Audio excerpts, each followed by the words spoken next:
तरीके से लोगों को विचारधारा से जोड़ें और विचारधारा को किस तरीके से उनके बीच ले जाएं जिससे ये उन्हें महसूस हो कि समाजवादी विचारधारा ही उनके जीवन में परिवर्तन ला सकती है। लोकतांत्रिक मूल्यों को बचाने के लिए, समाजवादी व्यवस्था को लागू करने के लिए और समाज में किसी भी तरह का भेदभाव न हो, इन बातों को लेकर के शिव सिंह जी के पिताजी हमेशा समाजवादी सोच के साथ जुड़े रहे। आज वो हमारे बीच नहीं हैं। ऐसे बुजुर्ग और उस पीढ़ी के नेता या उस पीढ़ी के लोग जो समाजवादी विचारधारा के साथ खड़े रहे, हमें दुख है। ऐसे लोगों के जाने से समाजवादी पार्टी का नुकसान बढ़ा हुआ है, इसकी भरपाई होना मुश्किल है और उस पीढ़ी के तमाम हम लोगों ने नेता खोए हैं। यही कन्नौज ने बहुत सारे महत्वपूर्ण नेताओं को और डॉक्टर राममनोहर लोहिया, नेताजी, मुझे समाजवादी सोच के साथ यहाँ की जनता हमेशा जुड़ी रही। आज दुख में शामिल होने में आया हूँ। भैया, शंकराचार्य को लेकर काफी विवाद चला, शंकराचार्य पे काफी गंभीर आरोप लग रहे हैं। माननीय कोर्ट का हम बहुत आभार प्रकट करते हैं कि जिस तरह का उनका फैसला आया है,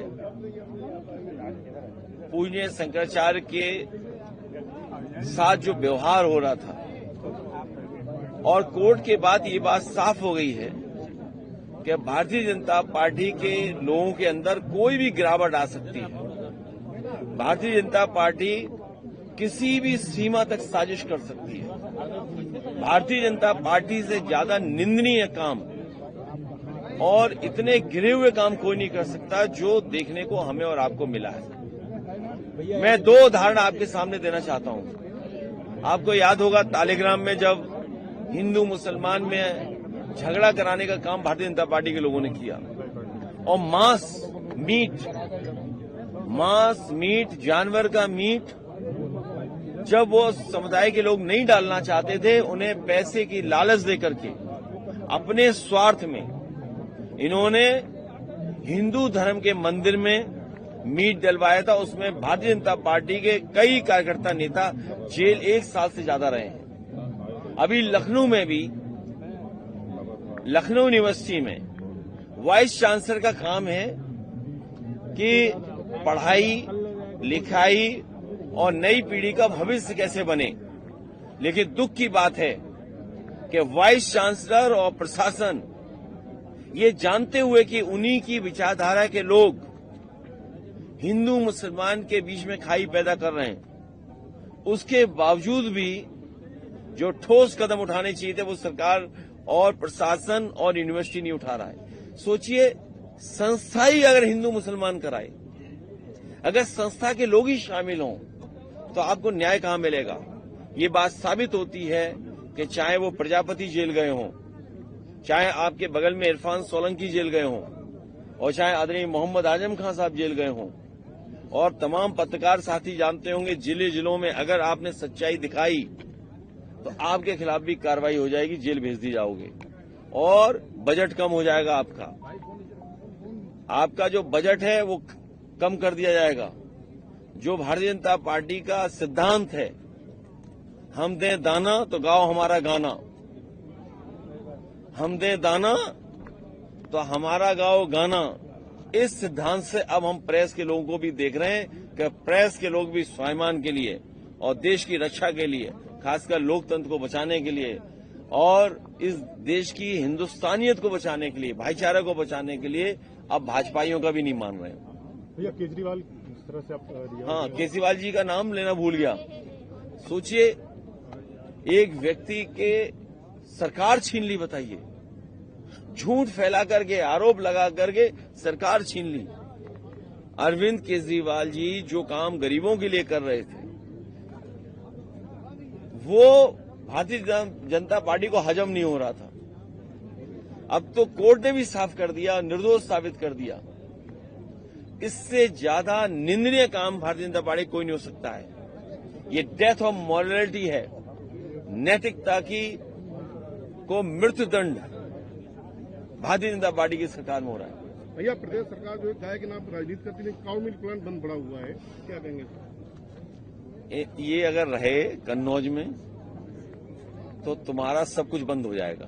कन्नौज में अच्छा, आलू की आज खबर सुनी, बताओ आलू पैदावार किसान को आय दोगुनी होनी थी, उसकी खरीद होनी थी, एमएसपी की मांग कर रहे हैं। बताओ आलू की हालत क्या है, किसान की महंगाई क्या सामना करना पड़ रहा है।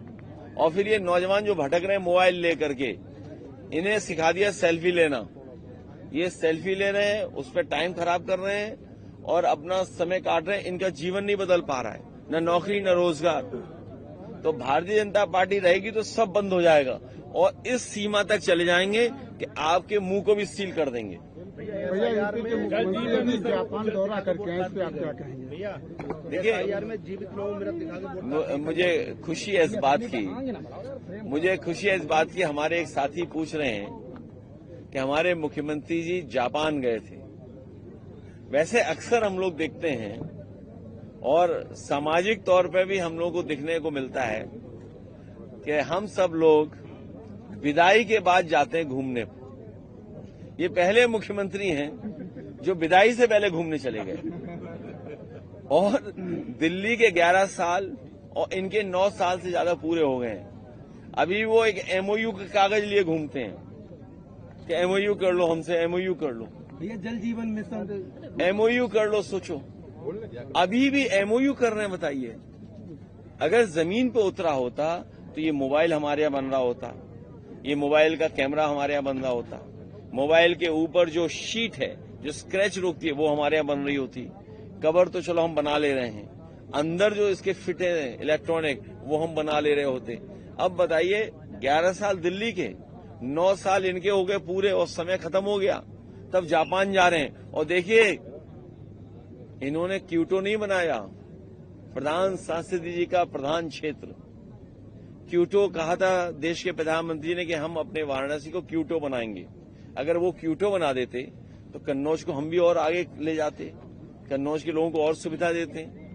प्रधानमंत्री जी के कहने के बाद भी न बुलेट ट्रेन पे बैठे और बैठे भी बुलेट ट्रेन पे, तो बताओ इशारा क्या कर रहे थे उंगली से। जो नए मॉडर्न लोग हैं, इस जमाने वाले लोग हैं, इनकी बात नहीं कर रहे पुराने लोगों की जो नए लोग हैं वो जानते होंगे उंगली दिखाने का मतलब क्या है। वो दिखा के आगे हम 500 की नहीं चलाएंगे गाड़ी, 500 स्पीड में नहीं चलाएंगे, इसीलिए वो दिखा रहे थे, हाथ से कुछ इशारा कर रहे थे। और क्योटो नहीं गए, एक चले गए जर्मनी, एक जा रहे पूरब, एक जा रहे पश्चिम। ये कैसा चल रहा है बीजेपी में बताओ। मुख्यमंत्री पर आरोप लगा रहे हैं कि शंकरा जी को फंसाने के लिए, मुख्यमंत्री फंसाने के लिए डिप्टी सीएम साजिश कर रहे हैं। बताइए क्या भारतीय जनता पार्टी में चल रहा है ये।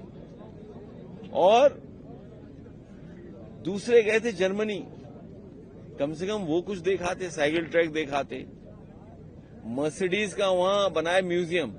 मर्सिडीज जो गाड़ी है वो सब हमारे सबके लिए प्राइड मानते हैं समाज में कि आप मर्सिडीज ओन कर रहे हैं तो आप बहुत बड़े व्यक्ति हैं, आपका स्टेटस बहुत बड़ा है।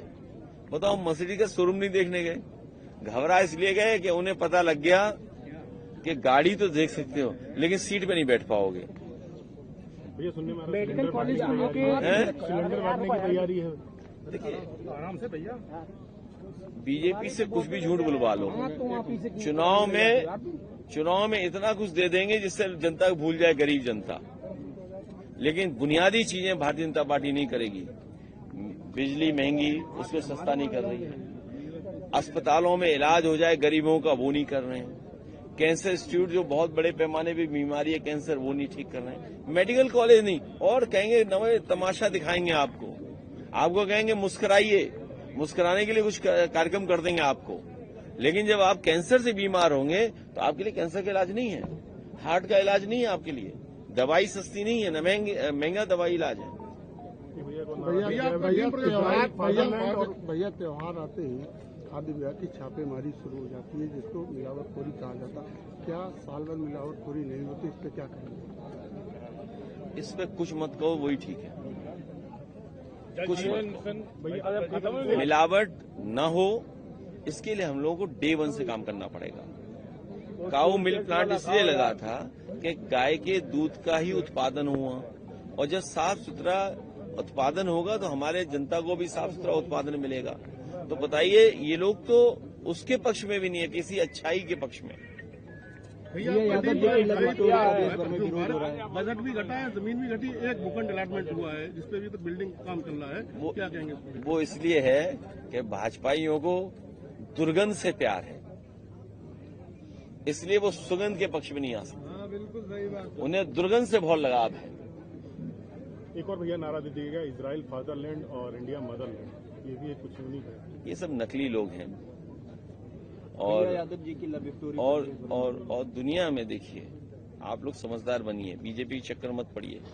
बीजेपी आपको धोखा देती है, झूठ बोलना सिखाती है। भैया आप दुनिया में हर देश से फ्री ट्रेड एग्रीमेंट कर रहे हैं। अमेरिका से डील हो गई आपकी, और आप चीन का बाजार आपका छीन रहा है। तो हमारे अगली पीढ़ी का भविष्य क्या होगा? इन नारों से भविष्य नहीं ठीक होगा कि हम मदरलैंड, आप फादरलैंड। अरे बुनियादी चीजें आप क्या कर रहे हो? हमारे देश का पूरा कारोबार इजराइल को दे रहे हो, हमारे देश का पूरा कारोबार अमेरिका को दे रहे हो, हमारी पूरी चीजें चीन से आ रही हैं। हमारा वो जो शेर बना था लोहे का, वो क्या हुआ? जंग खा रहा है क्या? जो वो शेर था वो जंग खा रहा। और बताइए, रोबोट कहां से लाए? चीन का रोबोट ले आए। कितनी बदनामी हुई भारतीय जनता पार्टी की।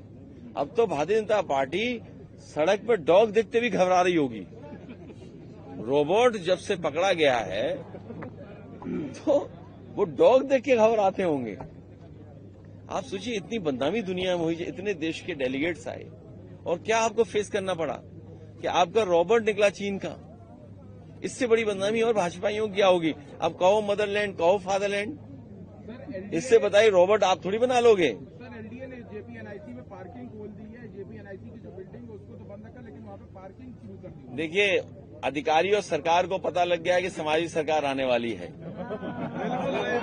तो जो जेपीएनआईसी, अभी मैं इन साथियों से कहना चाहता हूं, एक बात समझ लेना आप, जो जेपीएनआईसी समाजवादियों ने बनाया था अब वो खुलने लगा है।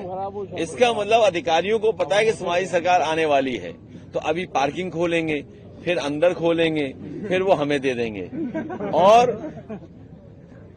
जब भारतीय जनता पार्टी को, पत्रकार साथियों, आपकी समझदारी के लिए, आपकी जानकारी के लिए, जब भारतीय जनता पार्टी का पहला अधिवेशन हुआ था तो इन्हें अपने आप को समाजवादी सोच का बताना था, जिसमें अटल बिहारी वाजपेयी जी राष्ट्रीय अध्यक्ष बने थे। तो समाजवादी नेता इनके पास कोई नहीं था। इन्हें अपने अधिवेशन में जयप्रकाश जी की तस्वीर लगानी पड़ी। सोचिए आप, जिस समय भारतीय जनता पार्टी का गठन हुआ, पहले अधिवेशन में इनके पास कोई समाजवादी नेता नहीं था, तब इन्हें जयप्रकाश जी की तस्वीर लगा करके ये साबित करना पड़ा कि हाँ, जयप्रकाश जी के रास्ते पर हम चलेंगे। उन्हीं के नाम से बना हुआ जेपीएनआईसी इन्होंने बर्बाद कर दिया है। इनसे बड़ा धोखेबाज कोई नहीं हो सकता है। भैया, पश्चिम बंगाल में आज फाइनल वोट लिस्ट जारी हो रही है। 58 लाख वोट कटने के बाद 2 बार तारीख बढ़ी, क्या कहना है? बीजेपी वालों ने कहा था कि हम मुसलमान भाइयों के वोट कटवाएंगे, और ये कहा कि हम मुसलमान भाई कागज ढूंढेंगे। लेकिन जब से एसआईआर हुई है, हिंदू भाई कागज ज्यादा ढूंढ रहे हैं। भैया, कन्नौज में भी, और याद रखना, हिंदू भाइयों को परेशान कर रहे हैं। अगर आपका वोट नहीं बना तो कल को कोई भी चिट्ठी देगा कि आप भारतीय नागरिक नहीं है, तो आपको कहां रहना पड़ेगा पता है? जहां मुसलमान भाइयों के डिटेंशन सेंटर बनाए थे, वहीं आपको जाकर के रहना पड़ेगा। डिटेंशन सेंटर किसके लिए बने थे भाई? अगर आप वोटर नहीं हैं तो इसका मतलब क्या हुआ? आपकी भारतीय नागरिकता नहीं है। ये बात तो साफ है ना।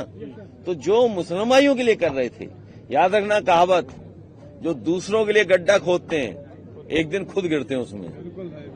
सर, एक अलग सा सवाल है सर, अभी दुनिया भर में जो इंटरनेशनल पॉलिटिक्स में चल रहा है, एक नई वॉर शुरू हो गई है, इजराइल और ईरान की वॉर शुरू हो गई है। वो जो कहते हैं ना कि हमारे फॉरेन मिनिस्टर ने कहा ये न्यू नॉर्मल है। ये नए तरह की चीज है कि लड़ाई भी चलती रहेगी, देश भी चलता रहेगा, समाज भी चलता रहेगा, लेकिन दुनिया में वॉर नहीं होना चाहिए। हम समाजवादी लोग हमेशा वॉर के खिलाफ रहे हैं। वॉर कभी अच्छाई नहीं लाता है, वॉर नुकसान करता है। तो सीमाएं जो बनी हैं इनको लेकर के और बहुत सारी चीजों को लेकर के आपस में देशों में झगड़े हैं, एक दूसरे को नीचा दिखाना चाहते हैं। हम लोग वॉर के पक्ष में नहीं है। एसआईआर जैसे बढ़ रहा है, पंचायत चुनाव भी आगे बढ़ता चला जा रहा है, वो चलता हुआ दिख रहा है। अब पंचायत चुनाव में तो जो प्रधानी लड़ना चाहते थे वो सोचें। उनकी तैयारी का बहुत बड़ा नुकसान किया है भारतीय जनता पार्टी ने। ये एसआईआर में जो मृत हैं, जीवित है, उनको मृत दिखा के वोट काट दिए गए। आपका लेटर लगा है, उसके बावजूद अभी तक वोट नहीं जोड़े। भारतीय जनता पार्टी सबका वोट कटवाना चाहती है जो उन्हें वोट नहीं देते हैं। और जनता इस बार मन बनाए हुए है कि इनका इलाज वोट से कर देंगे, इसीलिए घबराए हुए हैं ये भाजपाइयों की बातें में मत आना, नहीं आप लोग भी बर्बाद हो जाओगे। भैया बसपा की पत्रकार